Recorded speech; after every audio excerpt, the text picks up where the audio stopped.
Hi friends, welcome to our channel. இன்னைக்கு இந்த லெசன்ல நம்ம என்ன பார்க்க போறோம் அப்படின்னு பார்த்தீங்கன்னா, ஆல்ரெடி நம்ம ஒவ்வொரு வார்த்தைகளை வந்து எப்படி தமிழ்ல வந்து உச்சரிச்சு எழுதுறது அப்படின்னு சொல்லிட்டு நான் ப்ரீவியஸ் வீடியோ வந்து உங்களுக்கு அப்டேட் பண்ணியிருந்தேன். ஸோ அது பார்க்காதவங்க அதை செக் பண்ணி பாருங்க. லிங்க் டிஸ்கிரிப்ஷன் கொடுக்குறேன், செக் பண்ணி பாருங்க. இன்னைக்கு வந்து பார்த்தீங்கன்னா ஒரு வாக்கியத்தை எப்படி நாம எழுத்து கூட்டி எழுதுறது அப்படின்றத பத்தி தான் பார்க்க போறோம். நான் வந்து பார்த்தீங்கன்னா இன்னைக்கு 6th ஸ்டாண்டர்ட்ல இருக்கக்கூடிய ஒரு கான்வர்சேஷன் தான் எடுத்திருக்கேன். ஸோ அதில் வந்து பார்த்தீங்கன்னா இருக்கக்கூடிய உங்களுக்கு ஈஸியாக இருக்கும். ஸோ வந்து ஃபஸ்ட்டு நம்ம ஒரு வார்த்தைகள் மட்டும் எப்பயுமே எழுத போகிறது கிடையாது. நீங்கள் ஸ்கூல் படிக்கிற ஸ்டூடெண்ட்ஸாக இருந்தீங்க அப்படின்னா கண்டிப்பாக வந்து பார்த்தீங்கன்னா ஒரு கொஷின்ஸ்க்கு ஆன்சர் பண்ணும்போது நம்ம வாக்கிய வடிவமைப்பில் தான் அதுக்கான ஆன்சர் வந்து எழுதுகிற மாதிரி இருக்கும். ஸோ சென்டென்ஸ் எப்படி நம்ம ஸ்பெல்லிங் பண்ணி எழுதுறது அப்படின்றத பார்க்கலாம். ஸோ ஒவ்வொரு பேசிக்காக நீங்கள் வந்து ரெகுலராக ஃபாலோ பண்ணீங்க அப்படின்னா உங்களுக்கு ஸ்பெல்லிங் மிஸ்டேக் இல்லாமல் தமிழ் வந்து சரளமாக எழுதுறதுக்கு வரும். ஸோ வாங்க ஸ்டார்ட் பண்ணுவோம். ஸோ ஃபஸ்ட்டு இந்த வாக்கியத்தில் பார்த்தீங்கன்னா கல்வி கல்வி, செல்வமா செல்வமா, பொருட் செல்வமா, அதாவது ரீடிங் நான் ஆல்ரெடி சொல்லி கொடுத்துருக்கேன். ஸோ வந்து பார்த்தீங்கன்னா எப்படி எழுதுறது அப்படின்னா, இப்போ நீங்கள் அது ஃபஸ்ட்டு வந்து என்ன கொடுத்துருக்காங்கன்றதை படிச்சுக்கோங்க. அது வந்து நீங்கள் வந்து எழுத்து கூட்டி ஃபஸ்ட்டு படிச்சுக்கோங்க. ஸோ க இல் வி இச். ஸோ இங்கே வந்து பார்த்தீங்கன்னா இது எல்லாமே குறில்ல தான் இருக்குது. ஸோ க இல் வி, வி கிடையாது, நெடில் கிடையாது, எல்லாமே வந்து பார்த்தீங்கன்னா குறில்ல தான் இருக்குது. க இல் வி இச் கல்வி, சே இல் வ மா, நெடில்ல எழுதணும். ஸோ வந்து நீங்கள் சொல்லும்போது கண்டிப்பாக வந்து உச்சரிச்சுக்கிட்டே எழுதணும். அப்போ தான் வந்து அது குறிலா நெடிலா அப்படின்றது உங்களுக்கு ஈஸியாக புரியும். அடுத்தது பாருங்க, போ, போ கிடையாது, நெடில் கிடையாது, போ. ஸோ வந்து போ போ ரெண்டுக்குமே நமக்கு துணைக்கால் வரும். ஸோ போக்கு வந்து பார்த்தீங்கன்னா ஒத்த கொம்பு போடுவீங்க, போன்னு எழுதுனா நம்ம ரெட்டை கொம்பு போடுவோம். ஸோ வந்து ஒத்த கொம்பு ரெட்டை கொம்புலாம் கரெக்டாக பார்த்துக்கணும். ரூ, சில பேர் வந்து கால்ரால ரூ போடுவீங்க, இது வந்து சின்ன ரால வர ரூ. ஸோ போ ரூ இட் சே, சே இல் வ மா, நெடில்.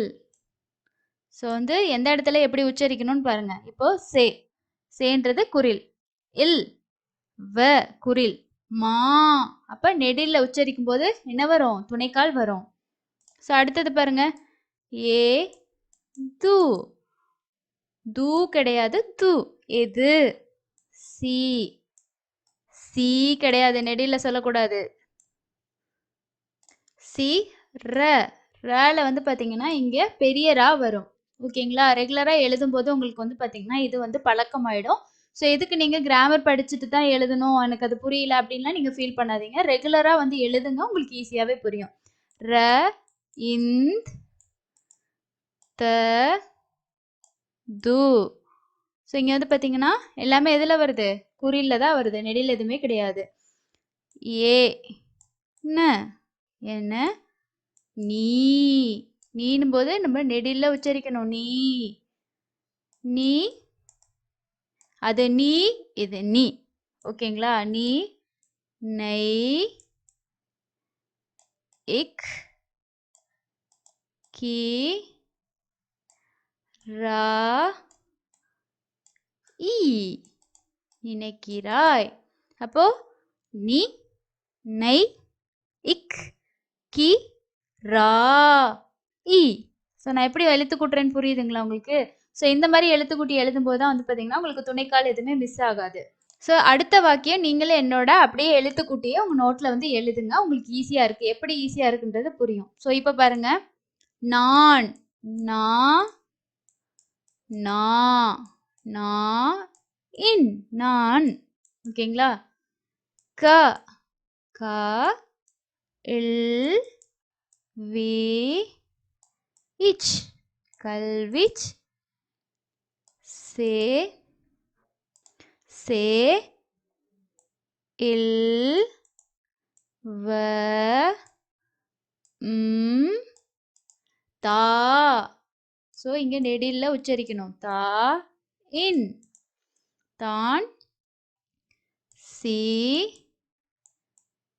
ர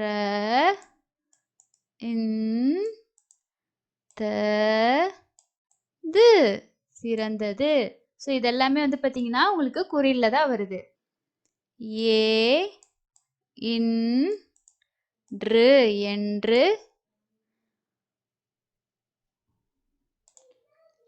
கூ கூ. ஸோ இங்க வந்து பார்த்தீங்கன்னா கூன்னு சொல்லக்கூடாது. கூ.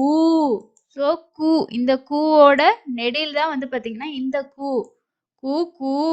ஓகேங்களா? கூ ரு பே வே இன். ஸோ உங்களுக்கே வந்து பார்த்தீங்கன்னா நம்ம ப்ரொனவுன்ஸ் பண்ணும்போது அதோட வித்தியாசம் புரியும் உங்களுக்கு. கூ ரு வே இன் கூறுவேன். ஸோ அடுத்தது இங்க பாருங்க. திட்டவட்டமாக அப்படின்னு இருக்கா? பெருசா இருக்கு. எப்படிடா எழுதுறது அப்படின்னு யோசிக்கக்கூடாது. ரொம்ப ஈஸியா எழுதிடலாம். ஸோ அதை பிரிச்சுக்கலாம். ஃபர்ஸ்ட் திட்ட வட்ட மாக. ஸோ இதை சேர்த்து நீங்க கூட்டி எழுதுனீங்கன்னா உங்களுக்கு வந்து கரெக்டா வந்துடும். இப்ப திட்டவட்டமாக அப்படின்னு நீங்க படிச்சுட்டு எழுத போனீங்க அப்படின்னா ஒண்ணு தி குறியில வரதை என்ன பண்ணிடுவீங்க? நெடில் ஆக்கிடுவீங்க. திட்டா வட்டா மாக அந்த மாதிரிலாம் நம்ம ஸ்பெல்லிங் மிஸ்டேக் போயிடும். ஸோ அதனால நம்ம பிரிச்சு எழுதும்போது உங்களுக்கு ஈஸியா இருக்கும்.